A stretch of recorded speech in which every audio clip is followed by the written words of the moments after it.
didn't register many cases. As we talk now, we have about 8 incidents of concern that our investigators are actually looking at. So out of 14,000 centers, when you are focusing on 6 to 7 incidents, that shows massive success and very good preparation levels. We want to give credit to UNEB and all the stakeholders who are actually involved. We know that the PLE is the most competitive area of examination, and for that matter, we are keenly monitoring all centers to counter all forms of malpractice. We have drawn manpower from 1,600 police stations, and these are monitoring and policing the conduct of examinations in 14,000 centers where we expect the examinations to take place. We know that at some of these centers, there is a possibility of malpractice, and we are also looking at malpractice arising out of candidates. That is candidate malpractice.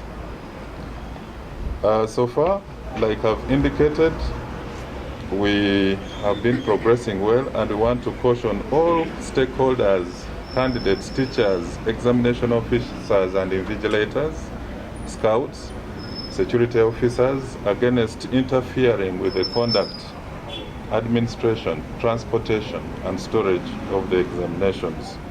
This is to basically help protect the integrity of the primary living examinations, and so that it does not give rise to prejudice to candidates.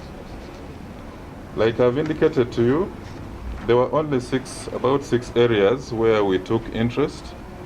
We had an incident in Chenjojo where during the practicals we arrested one called Arenaite Chris.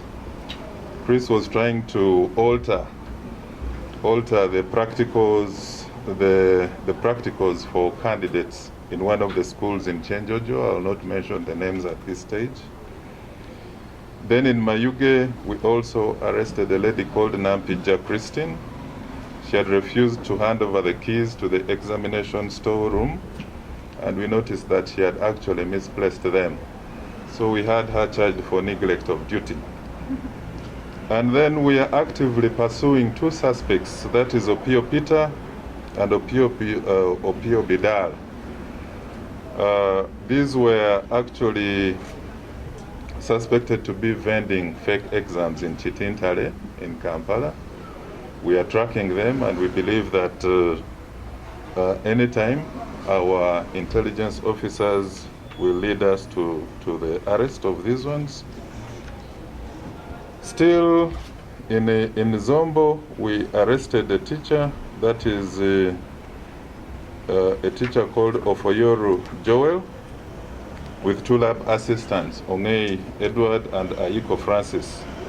These ones smuggled their phones into the practical room during the practicals of chemistry in one of the schools. We arrested them, we confiscated the phones, and the matter is being investigated. The same applies with Okulo Martin Jorian, whom we arrested in Mayuge district also for entering with unauthorized material, that is a mobile phone. So even during this policing of the primary living examinations, we want to inform you that we have a very robust presence out there, both overt and covert, and we believe that there's not going to be any disruptions. We've asked the commanders to patrol all the centers to make patrol routes along the school centers where the exams are going to be conducted, so that the candidates are not disrupted. I want to conclude once again by extending best wishes And congrats from the Inspector General of Police to all the PLE candidates. We wish them well and we pray that